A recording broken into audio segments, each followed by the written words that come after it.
Mana Bu? Mana? Ini.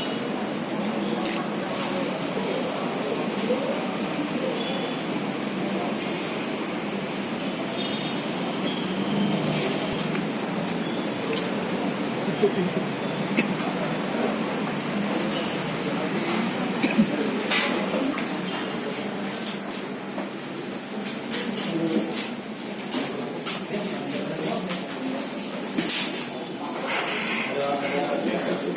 Dua, silakan menuju ke kaunter 3.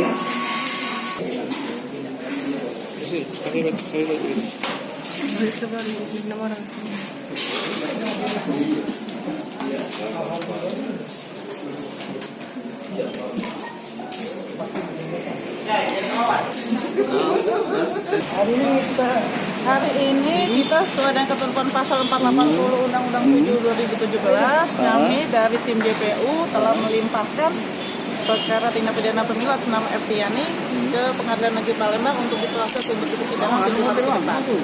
Untuk barang bukti tidak dibawa. Barang bukti tidak dibawa, nanti kita membawa dalam persidangan. Kapan jadwal sidangnya? Nah, nanti kan untuk penetapan dari hakim. Perkiraan Bu berapa? Dan kita sama-sama tunggu hari ini juga penetapannya ya. Tebal berkasnya berapa Bu? Tebal berkas. Satu. Oh, satu berkas.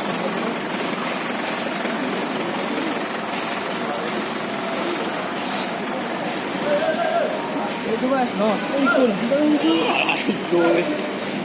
Kita ada berkas dari kondusif lah. Sudah semua. Sudah semua, udah lengkap kan? Sudah lengkap. Nanti ditunjuk hakim hari ini juga. Oh, hari ini juga bakal ditunjuk hakim juga. Perkiraan sidang kapan Pak? Nah, dan kita belum tahu sidang juga penetapan hari ini juga. Oke, berarti berkas sudah diterima Pak? Sudah terima Perkara apa Pak? Perkara pemilu. Pemilu Pak. Dengan tersangka siapa Pak? 5 orang. 5 orang satu berkas Pak ya? Ya, satu Satu berkas.